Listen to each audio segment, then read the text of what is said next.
이 시간 함께 나눌 말씀은 신약성경 고린도후서 6장 9절 10절 말씀입니다. 고린도후서 6장 9절 10절 우리 다 같이 한 목소리로 합독하겠습니다. 무명한 자 같으나 유명한 자요, 죽은 자 같으나 보라 우리가 살아있고, 징계를 받는 자 같으나 죽임을 당하지 아니하고, 근심하는 자 같으나 항상 기뻐하고, 가난한 자 같으나 많은 사람을 부요하게 하고, 아무것도 없는 자 같으나 모든 것을 가진 자로다. 아멘. 우리 모두가 성가대가 되어서 데니스 전에게 지은 이 찬양, 우리 찬양해 볼까요?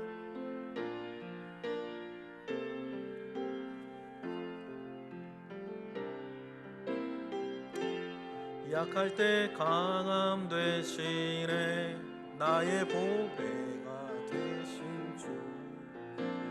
모든 것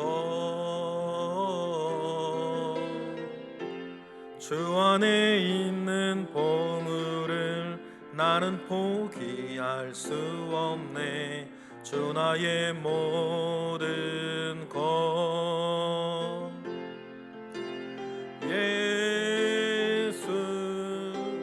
어린 양 존귀한 이름, 예수 어린 양 존귀한 이름. 십자가 죄 사하셨네, 십자가 죄 사하셨네. 주님의 이름 찬양해. 주 나의 모든 것. 쓰러진 나를 세우고 나의 빈잔을 채우네. 주 나의 모든 것. 아멘. 주님 예수 어린 양 존귀한 이름, 예수 어린 양 존귀한 이름. 할렐루야. 이런 가사는 그저 좋은 말, 좋은 단어를 그냥 엮어서 나올 수 있는 가사는 아니에요. 예수 어린 양 존귀한 그 이름을 데니스 저니건이 고백하고 찬양하게 될 때에는 찬양송과 가사처럼 나의 모든 것이 모든 것의 모든 것이 되시는 우리 주님을 깊이 체험하였을 때에만 나올 수 있는 가사 아니겠어요? 천부적인 재능을, 음악적인 재능을 가지고 태어나서 멋진 삶이 보장된 삶을 이제 살려고 할 때에 데니스 저니겐에게 혼란이 옵니다. 동생의 수렁에 빠지기 시작해요. 기독교 가정 가운데 자랐습니다. 무엇이 무엇인지 다 알고 배웠어요. 그런데 이 속에 있는 동성애와 관련된 욕망이 끊어지질 않아요. 점점점 깊은 수렁 가운데 빠져들어갑니다. 그러면서 믿음의 가책과 양심의 가책 가운데에, 은밀한 자신의 죄악 가운데에 몸서리를 쳤겠죠. 그런데 도무지 끊어지지 아니하는 이 은밀한 죄악 가운데에 자기는 침몰하고 있을 때, 이제 나는 더 이상 아무것도 할 수 없겠다 하고 모든 것을 이제 내려놓으려 할 때,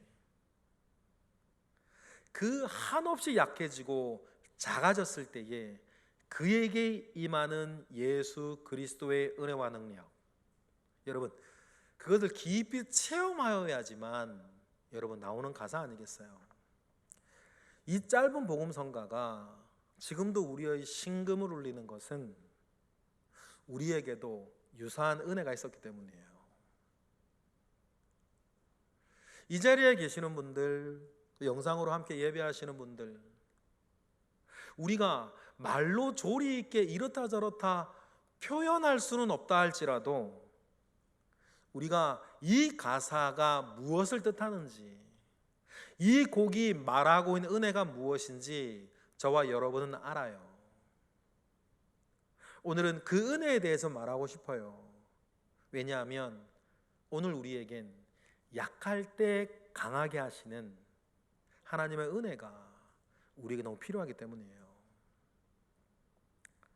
시라토리 하루이코라고 하는 일본인이 쓴 책이 있는데 기꺼이 나로 살아갈 것이라고 하는 책이에요.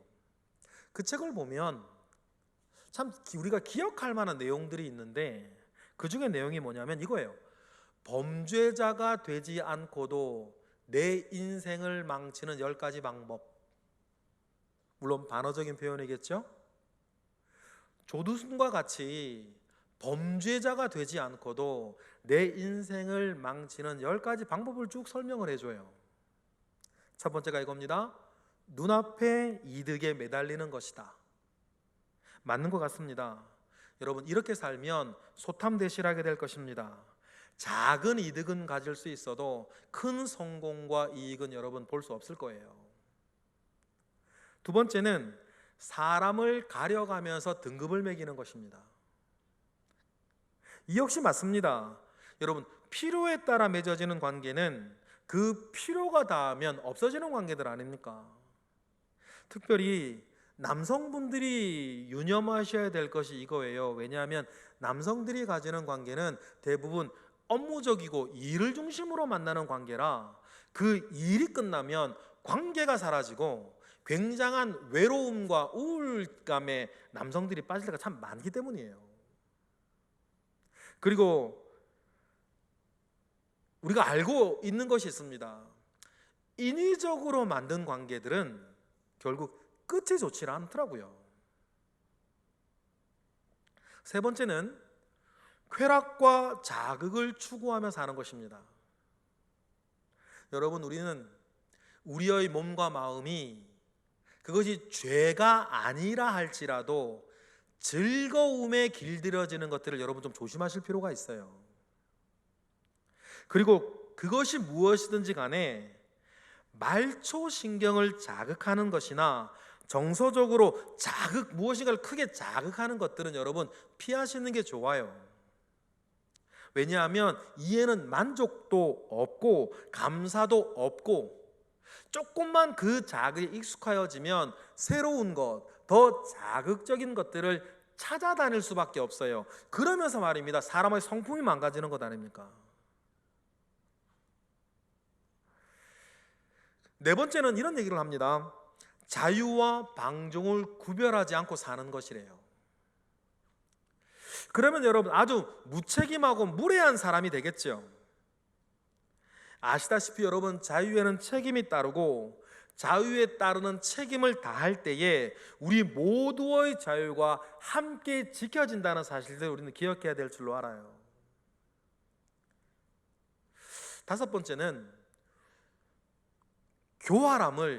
자기의 교활함을 지혜라고 알고 사는 것이라 그래요. 여러분 결국 그런 사람은 결국 자기 꾀에 넘어질 것입니다.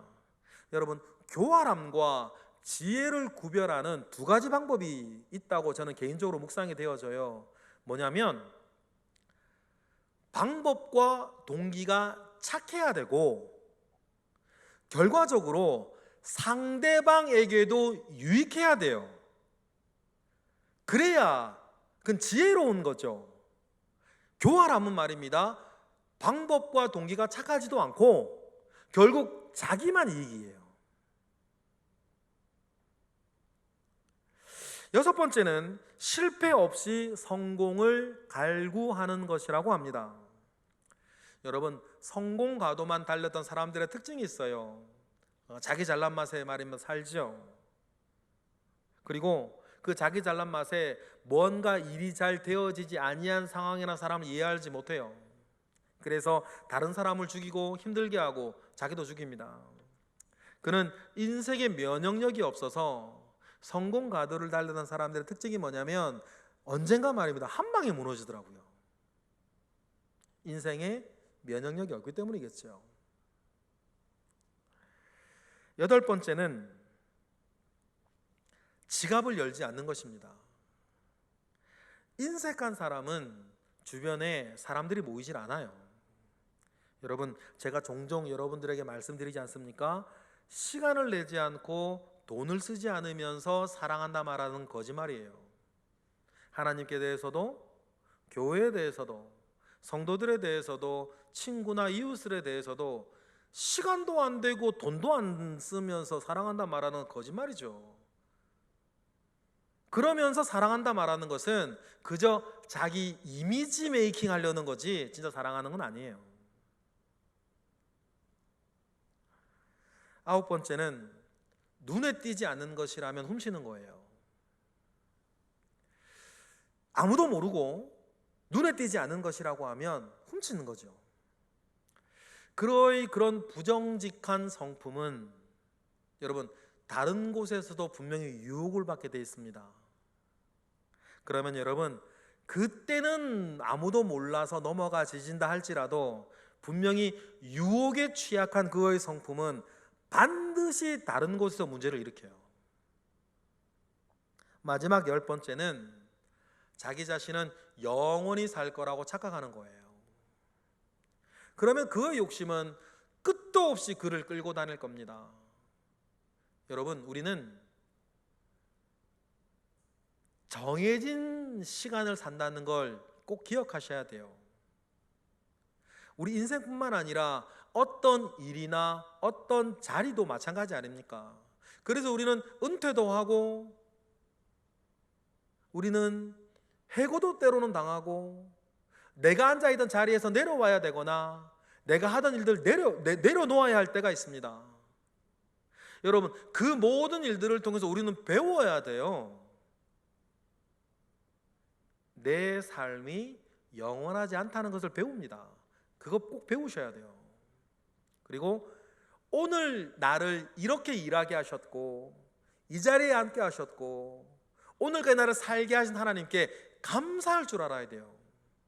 그런 마음이 있어야, 그런 마음이 살면서 겪는 끝, 살면서 겪는 은퇴, 살면서 겪는 그 모든 이별 가운데에서 오늘까지 나를 살게 하시던 하나님에 대한 감사와 은혜를 우리가 늘 생각하면서 누리는 은혜가 오래 쌓여 있어야 우리 인생에서 은퇴할 때에도 우리 하나님께 나아갈 수 있지 않겠습니까? 그러나 자리를 떠날 때마다, 일을 내려놓을 때마다 섭섭함과 억울함과 답답함과 이런 것들만 자꾸 쌓아가시면 이 세상 은퇴할 때는 여러분 그 마음 어떤지 아시겠죠? 그 누구도 도울 수 없고 그 누구도 답을 줄 수 없는 그 순간에서도 여전히 억울하고 섭섭하고 아쉬운 마음 가운데에 이 세상을 하직하게 될 것 아닙니까? 저는 이 책의 저자가 기독교인인지 아닌지는 모르겠어요. 그런데 이 책의 내용은 기독교의 정신을 너무 참 잘 담고 있는 것 같아요. 그래서 방금 말씀드린 10가지, 이 10가지는 이 10가지를 반대로 살면 정확하게 교회의 길이에요. 그리스도인의 삶의 방식이 되더라고요. 그럼 여러분, 그리스도인들은 어떻게 사는 사람들입니까? 여러분, 그리스도인들은 눈앞의 이익에 매달리지 않습니다. 왜 그렇습니까? 영원한 가치를 알기 때문이에요. 그리스도인들은 사람을 가려가면서 등급을 매기지 않습니다. 왜 그렇습니까? 누구라도 그 사람 속에 하나님의 형상이 있다는 사실을 알기 때문이고, 또한 그 사람을 위해서도 우리 주님이 죽으셨다는 사실을 인정하기 때문이에요. 세 번째, 여러분, 그리스도인은 쾌락과 자극을 추구하며 살질 않습니다. 이러한 육체의 소욕이 성령의 일을 해방할 것을 알기 때문이에요. 그리스도인들은 자연스럽게 자기의 삶에 자유와 방종이 구별됩니다. 왜 그렇습니까? 우리에게는 하나님의 말씀이 우리를 늘 규제하거든요. 하나님의 말씀이 내 마음과 내 생각과 내 말과 내 행동을 늘 규제하십니다. 그러면 자연스럽게 우리는 할 수 있으나 안 하고, 할 수 있는 말이나 하지 않고, 때로는 하고 싶지 않으나 하나님의 말씀이 시키기 때문에 하기도 해요. 그러면서 우리는 자연스럽게 자유와 방종이 구별되는 것 아닙니까? 여러분, 그리고 그리스도인은 교활하지 않습니다.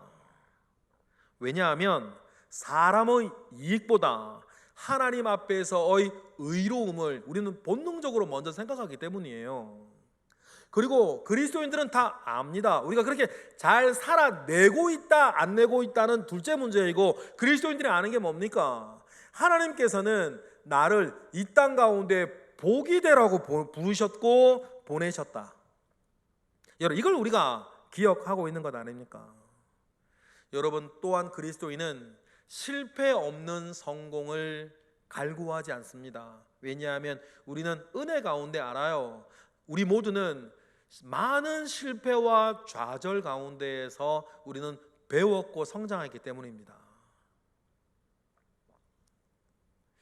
그리고 그리스도인들에게는 늘 하나님께, 교회의 성도의 이웃에게 주고 싶고 드리고 싶은 마음이 우리 가운데 있어요. 지난주 수요일 오전 예배를 드리는데요, 오전 예배를 설교하기 위해서 하나 딱 서는데 제가 큰 감동을 받았어요. 올라오니까요, 헌금 봉투가 이만큼 쌓여 있는 거예요.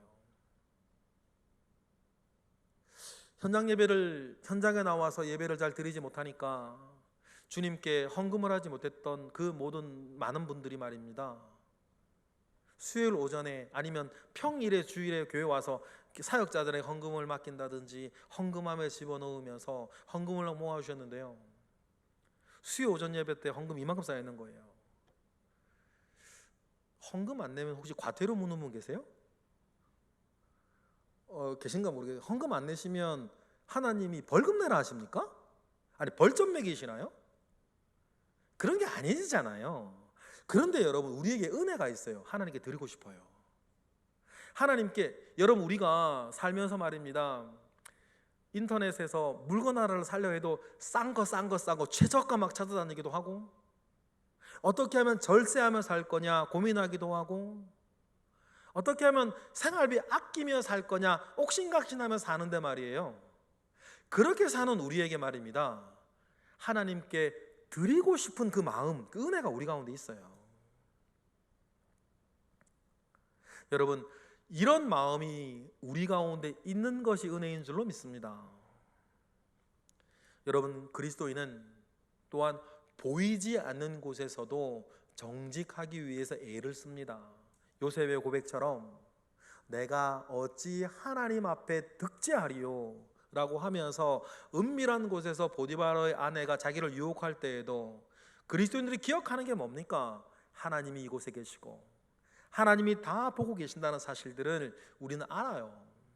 그래서 우리는 설령 우리도 넘어지고 시험 들 때 있지만, 여러분, 하나님께서 계시고 보신다는 생각 가운데에 우리를 지켜갑니다. 그리고 여러분, 무엇보다 그리스도인은 우리의 삶이 이 땅에서 영원하지 않다는 것을 압니다. 그리고 우리는 그 영원을 하나님의 나라에 두고 살지 않습니까? 여러분, 이 모든 것이 그리스도인의 삶의 법도를 우리에게 드러내고 있습니다. 이 모든 일들 가운데에 그리스도인은 겸손해져요. 이것을 아는 사람이 성숙한 그리스도인입니다. 여러분, 성숙한 그리스도인은 다른 사람이 아닙니다. 나의 약함과 나의 짧음과 나의 악함을 아는 사람이에요. 성숙한 그리스도인은 다른 걸 많이 아는 사람이 아닙니다. 성경 지식을 많이 알거나 목소리가 크거나 뭐 다른 것이 아니고, 성숙한 그리스도의 표지는 세 가지를 아는 겁니다. 다시 한번, 나의 약함을 알아요. 그리고 나의 악함을 압니다. 그리고 나의 짧음을 알아요. 이것을 아는 사람이 여러분 성숙한 그리스도인이에요. 그러니 여러분 그 가운데에서 내가 악하고 약하고 짧은 존재라고 하는 것을 우리는 깨달은 사람들이에요. 그래서 여러분 신자와 불신자는 다른 것에서 차이 나는 것이 아니라 이것을 인정하는 것이고, 나의 약함과 악함과 짧음을 하나님 아버지 앞에서 용서받았다라고 하는 사실을 우리가 아는 것이 불신자와 다른 것이지, 불신자와 우리는 그 외에는 사실 다른 게 별로 없어요. 그러니 여러분 우리는 그렇게 잘난 척할 것도 없어요. 우리는 그냥 두 가지가 다른 거죠. 내가 죄인인 것을 먼저 알았고, 내 죄가 그리스도 예수 안에서 용서받았다는 사실을 알 뿐, 그 은혜를 알고 있을 뿐, 우리는 불신자들과 전혀 다를 것이 없다는 것을 우리는 알아요. 그리고는 여러분 그 은혜를 알기에 우리는 잘난 척할 것도 없고 큰 소리 칠 것도 없고, 오늘 나에게 허락하시는 하나님의 은혜에 그저 감사하며 또 은혜를 기도하며 주신 것에 기뻐하며 여러분 우리는 살아가는 것 아니겠습니까? 여러분 이 일도 우리가 얼마나 잘 해내고 있고 못하고 있는 둘째 문제고, 우리가 기본적으로 가지고 있어야 할 우리의 삶에 대한 그리스도의 마음을 여러분 다 기억하시는 우리 모두가 되기를 바랍니다. 이 신비를 기억하시기를 원해요. 그리고 이 신비를 기억하면서 우리가 꼭 기억해야 될 것이 있습니다. 오늘 제가 꼭 전하고 싶은 주제예요.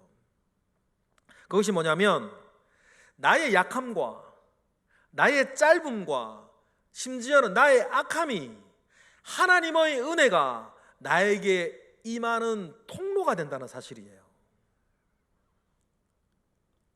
여러분 이것이 자기 자신을 대하는 기독교인들의, 그리스도인들의 첫 번째 기본적인 마음 아니겠습니까?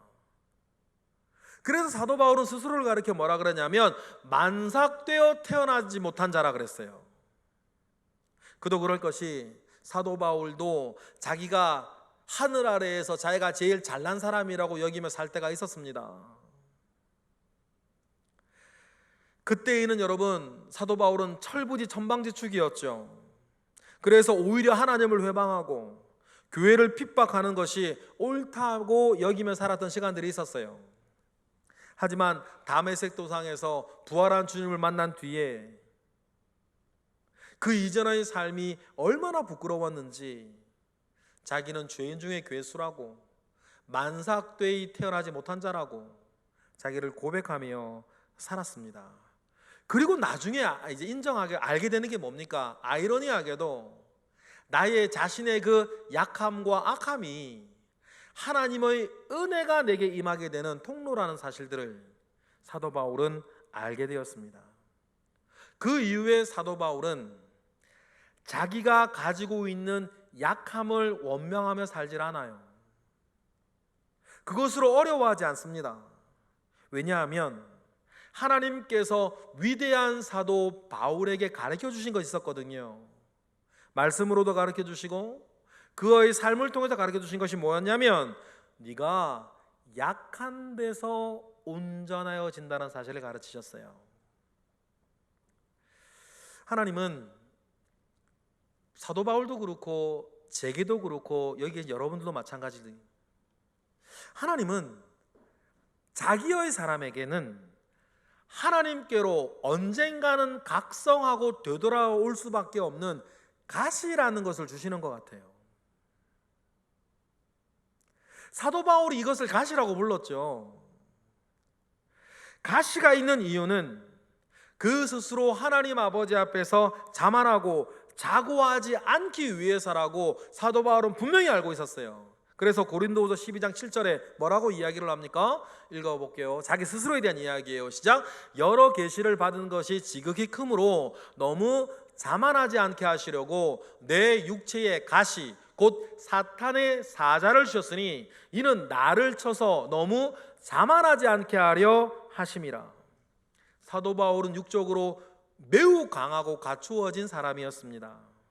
아쉬울 것도 없고 부족한 것도 없는 사람이었죠. 그래서 여러분 스스로에 대해서 부득불 자랑하면서 빌립보서에서 뭐라고 얘기를 합니까? 읽어볼까요? 시작. 그러나 나도 육체를 신뢰할 만하며 만일 누구든지 다른 이가 육체를 신뢰할 것이 있는 줄로 생각하면 나는 더욱 그러하리니 나는 8일 만에 할례를 받고 이스라엘 족속이요 베냐민 지파요 히브리인 중에 히브리인이요 율법으로는 바리새인이요 열심으로는 교회를 박해하고 율법의 의로는 흠이 없는 자로다.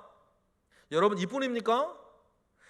당시 세계를 지배하고 있던 로마 시민권자였습니다. 여러분 로마 시민권자는 특징이 있습니다. 군대를 가지 않아도 되고 세금을 내지 않아도 돼요. 그리고 살인이나 반역의 죄가 아니면 감옥에 갇히지도 않고 죽임을 당하지도 않습니다.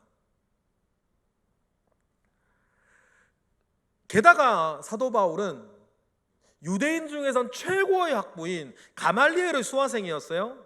우리로 따지면 뭐 서울대 카이스트 나왔다 그 말이겠죠. 게다가 사울의 집도 부자였어요. 당시 가장 아름다운 미항이라고 하는 다소에 살았습니다. 다소가 어디입니까? 안토니우스하고 클레오파트라가 미래를 지켰던 곳이에요. 다소에 집을 두고 있던 사도 바울은 아무 거리낌 없이 부모가 예루살렘으로 유학도 보낼 수 있는 집안이었습니다. 여러분 그러면 사도 바울은 예수 믿고 그리스도인이 된 뒤에도 좀 어폐가 있는 말이지만 그렇게 하나님 의지하지 않고 하나님께 매달리지 않아도 자기의 학식과 자기의 재력과 자기의 경력 가지고 얼마든지 살 수 있는 사람이에요. 그런데 하나님은 이러한 것들이 사도 바울에게 결국 유익한 일이 아니라는 것을 아셨어요. 그래서 사도 바울에게 그가 교만하여지지 아니하도록 그의 육체에 가시를 주셨습니다.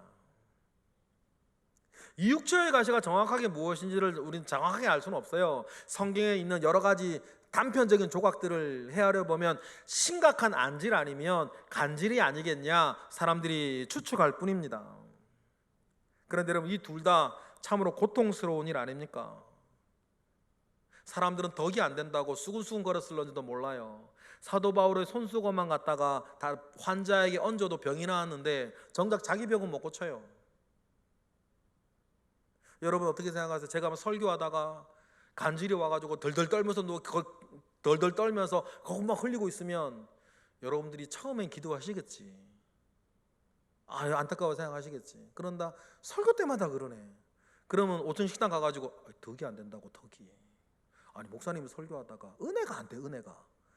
이러면서 구역 예배 때나 오천 식당에서 얘기하실는지도 몰라죠. 사도 바울이 그런 입장이었죠. 얼마나 괴로웠는지 사도 바울은 3번씩이나 이 육체의 가시로부터 내가 낫게 해달라고 하나님 기도를 합니다. 그런데 여러분 잘 아시죠? 그 기도에 대한 하나님의 응답이 다음과 같았습니다. 우리 이어지는 말씀 보실까요?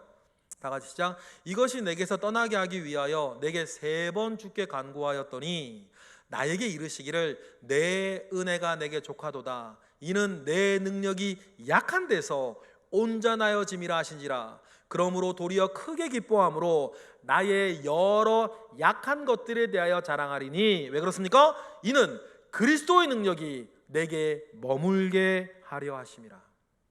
여러분 하나님의 기도의 응답이 뭡니까? 그리고 사도 바울이 인정하게 된 것이 뭐예요? 그렇구나. 내가 약한 그것이 그리스도의 능력이 내게 머물게 하는 은혜의 통로가 되고 있다는 사실을 바울은 인정해요. 이후에 사도 바울은 자기의 강함을 자랑하지 아니하고 나의 약함을 자랑한다고 말을 합니다. 여러분 그리스도인은 이 신비에 대해서 이해할 줄 아는 사람들입니다. 여러분 무엇입니까? 우리는 약한 데서 온전해지는 사람들입니다. 나의 약한 그곳에 하나님의 능력이 임하는 통로가 된다는 사실들을 우리는 기억하는 것입니다. 여러분 이 말씀을 잘 이해하는 것이 중요합니다. 왜냐하면 이것에 우리의 신앙생활에 신비가 있고 그리스도인이 살아가는 그 신비로운 삶의 내용이 바로 여기에 있기 때문이에요. 우리가 약할 때에 오히려 온전하여지고 내가 약할 때에 오히려 더 강해지는 이유가 무엇입니까? 여러분, 그것을 통해서 주님의 은혜가 나에게 임하기 때문입니다. 예를 들어 여러분, 모세를 생각해 보십시다. 모세 스스로가 자기는 강하고 힘있고 젊다고 생각했을 때에는, 무엇인가 내가 할 수 있다고 생각했을 때에는 하나님께 아무 쓸모없는 사람이었어요. 자기의 왕자의 신분과 젊음과 지식과 이런 것들을 통해서 내가 하나님 앞에서 무엇인가 할 수 있다고 여기며 살았을 때에는, 아이러니하게도 그때의 모세는 아무짝에도 쓸모없는 사람이었습니다.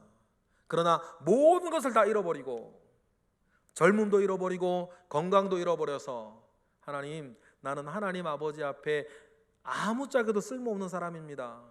나는 입이 둔해서 말도 잘할 수 없는 사람이라고 하나님 아버지 앞에 자기의 약함을 진정 고백하기 시작했을 때에, 그때 하나님은 모세를 쓸모 있는 자라 부르셨다는 사실들을 여러분 기억하시기를 바라요. 여러분, 이것이 우리의 신앙이 가지고 있는 신비 아니겠습니까? 왜 그렇습니까? 오늘 바울이 말한 것처럼 내 능력이 약한 데서 온전하여지는 신비가 있기 때문입니다. 여러분, 우리의 것을 의지하지 않고 하나님의 것을 의지하며 사는 것이 우리의 능력임을 우리는 믿습니다. 그러니 여러분, 사도 바울이 이어지는 말씀 9절 하반절에서 어떻게 얘기를 합니까? 다 같이 읽어보겠습니다. 시작. 이는 그리스도의 능력이 내게 머물게 하려 함이라. 여러분, 이 그리스도의 능력이 내게 머무는 것이 능력 아니겠습니까? 우리는 교회에서 복음이라는 것에 대해서 참 많이 듣습니다. 그런데 여러분, 성경 전체에서 복음은 이것이다 라고 한 문장으로 말해주는 유일한 곳이 있습니다. 로마서 1장 12절 아닙니까? 뭡니까? 복음은 모든 믿는 자들에게 구원을 주시는 하나님의 능력이다. 여러분, 성경 전체에서 복음이 무엇이라고 딱 한 문장으로 정의해 주는 건 여기가 유일합니다. 다시 한번 뭐라고요? 복음이 뭐라고요? 모든 믿는 자들에게 구원을 주시는 하나님의 능력이 됨이라. 여러분, 내 능력이 아니라 그 복음의 능력 안에서 온전하여지는 저와 여러분 되시기를 주님의 이름으로 축복합니다. 여러분, 그 복음의 은혜와 복음의 능력 안에서 여러분, 우리는 강해질 수 있습니다. 우리가 어려움에 처하면 세상은 우리에게 할 수 있는 건 이거밖에 없습니다. 힘내라, 잘 될 거야. 밑도 끝도 없이 가려고 나는 모르겠고 힘내라, 잘 될 거다. 그런데 복음은 우리에게 그렇게 말하지 않아요. 복음은 우리가 고통과 환난과 어려움 가운데에서도 복음은 우리에게 하나님의 뜻부터 말합니다. 하나님을 말해요. 그리고 내가 누군지, 내가 처한 이 문제의 본질이 무엇인지 우리에게 말해줍니다. 그리고 하나님 아버지 앞에서 어떻게 구원받아야 할지 우리에게 말해줘요. 여러분, 이게 복음입니다. 그래서 복음은 모든 믿는 자들에게 주시는 하나님의 능력이라고 말하는 거죠. 그 복음의 능력, 그 은혜 아래 우리는 누구보다도 강해질 수 있습니다. 오늘 우리가 영상으로도 보고 찬양하였던 약할 때 강함 대신에 이 복음 성가가 우리에게 말해주는 것이 이거 아니겠습니까? 내가 가장 약할 때에 나로 하여금 강하게 하셨던 그 은혜를 데니스 저니건이 깊이 경험을 하고, 이 지은 이 작사, 이 곡이 많은 그리스도인들에게 불리어지고 우리도 그 찬양을 하면서 우리의 마음이 떨리는 것은 우리도 그 은혜를 알기 때문 아닙니까? 문제는 뭡니까? 내가 알고 있는 그 은혜, 내가 기억하고 있는 그 은혜를 오늘 나의 능력으로 복원시키는 것 아니에요. 그래서 우리 그리스도인들은 이 은혜로 사는 것입니다. 나의 약함이 오히려 그리스도의 능력이 내 위에 머무는 비결이라는 것을 알고 인정하고 믿고 살아가는 우리 모두가 되기를 주님의 이름으로 축복합니다. 이 은혜의 비결을 알기에 사도 바울은 끝까지 자기 자신을 지킬 수가 있었습니다. 여러분, 사도 바울이 어떻게 죽었는지 여러분 아시지 않습니까?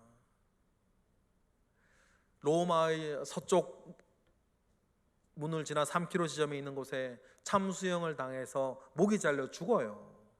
여러분, 사도 바울이 목이 잘려 죽을 때 그 순간을 상상해 보십시다. 난지 8일 만에 할례 받았다는 사실이 여러분 그때 능력이 됩니까? 내가 히브리인 중에 히브리라는 사실이 여러분 그때 능력이 됩니까? 내가 가말리엘 수하에서 공부했다는 것이 내 목이 잘려나갈 때 능력이 됩니까 여러분? 자기가 베냐민 지파라는 것이 그때 능력이 됩니까? 여러분 되지 않습니다. 다른 능력 볼까요? 자기가 로마 시민권자라는 사실이 자기 목이 잘려나가는 순간에 능력이 됩니까? 능력이 되지 않습니다. 오히려 억울함만 더할 뿐이지요. 그러면 여러분, 사도 바울이 자기 목이 잘려나가는 순간까지도 그에게 구원을 주신 하나님의 능력은 무엇입니까? 여러분, 복음이에요.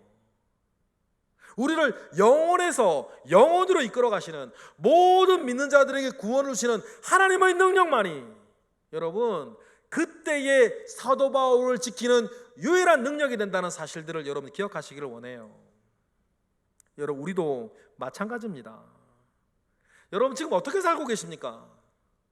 어떤 부담감이 있으시죠? 어떤 고민이 있으십니까? 무엇 때문에 지금 어려우시죠? 어떤 혼란 가운데 여러분 답답해 하십니까? 어떤 기도 제목이 그렇게 기도 응답이 안 돼가지고 여러분 흔들리세요? 여러분, 이 모든 것에 구원을 주시는 하나님의 능력이 있습니다. 그럼 기억하셔요. 내가 약한 그것에서부터 내가 온전하여진다라고 한 사실 말이에요. 우리 교회 분은 아니신데 어느 연세가 많으신 권사님하고 얘기할 기회가 있었어요. 원수가 자기 집안에 있다고 그 남편 된 분이 그렇게 속을 썩였나 봐요. 울기도 많이 울고 맞기도 많이 맞고 어떻게 살았는지가 세세하게 알지는 못했는데 말입니다. 남편 때문에 여러분 70평생 살면서 얼마나 고생만 했는지 말이에요. 그런데요, 어느 날 문득 그 권사님이 깨달은 게 있대요. 이거라고 얘기를 하시더라고요. 그 남편 때문에 더 기도하는 거예요. 그 남편 때문에 하나님께 더 매달리는 거예요. 하나님께 매달리지 아니하면 살 수가 없었대요. 그래서 그 남편 문제 때문에 하나님께 더 기도하고 더 매달리고 더 예배하고 더 은혜 사모하고 하나님께 매달려 나아가는 건데, 나중에 지나고 보니까 남편이라고 하는 그 관계의 가시가 하나님 아버지 앞에서 자기 자신을 이끌어온 것이라고 하는 사실들을 깨달았다는 거예요. 그 이야기를 들으면서 제가 오늘 말씀처럼, 그래, 이것이 하나님께서 우리에게 주시는 신비한 은혜로구나. 내가 약한 데서 온전하여지고 약한 데서 강하여지는 은혜가 그 가시를 통하여서 나에게 주어지고 흐르고 있었다는 사실들을 여러분 깨달아가는 것, 여러분 이것이 우리 가운데 있어야 할 가장 큰 신비한 은혜 아니겠습니까? 그러니까 여러분, 모든 것의 모든 것이 되시는 그 예수 그리스도가 여러분 모든 삶의 문제에서 답으로 발견되어지는 은혜가 있기를 주님의 이름으로 축복합니다. 여러분, 그렇습니다. 우리는 참 약하고 악하고 짧아서 그러한 가시들이 있지 아니하면 쉬 나태해지고 해이해질지도 모르겠습니다.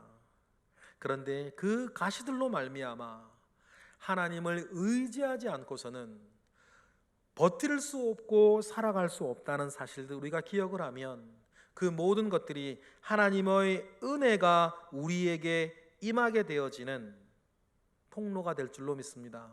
여러분, 내가 강하면 하나님은 도무지 내 속에서 역사하지 않으십니다. 내가 약하여져서 하나님 아버지 앞에 무릎 꿇을 때에 하나님은 우리에게 자신의 사심을 드러내시고, 여러분, 우리 가운데 역사하시는 분이신 것을 꼭 기억하십시다. 이 사실을 아는 사람이 누리는, 그리스도인이 그래서 채워가는 삶의 내용이 오늘 우리가 읽은 본문이에요. 우리는 무명한 자고, 우리는 때로는 죽은 자 같습니다. 우리는 늘 근심하고, 우리는 가난합니다. 그러나 여러분, 그 속에서 역사하시는 하나님의 능력을 우리가 알기에 오늘 본문을 우리는 읽을 수 있는 것 아닙니까? 오늘 본문이 어떻게 우리 가운데 성취되어지는지 그 신비한 은혜를 우리가 다시 한번 기억하며 오늘 본문 읽는 것으로 오늘 말씀을 마치겠습니다. 다 같이 읽어보시겠습니다. 시작.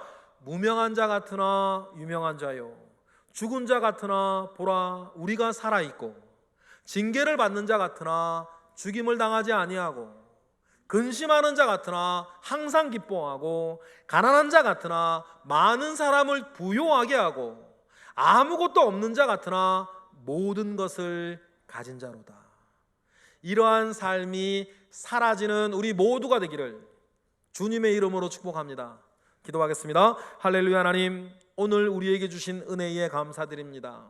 이 말씀 붙잡고 신비한 은혜의 세계로 들어가 믿음으로 승리하고 복음으로 구원받는 우리의 삶이 되도록 오늘 모든 예배자들을 축복하여 주옵소서. 예수 그리스도 이름으로 감사하며 기도드렸나이다. 아멘.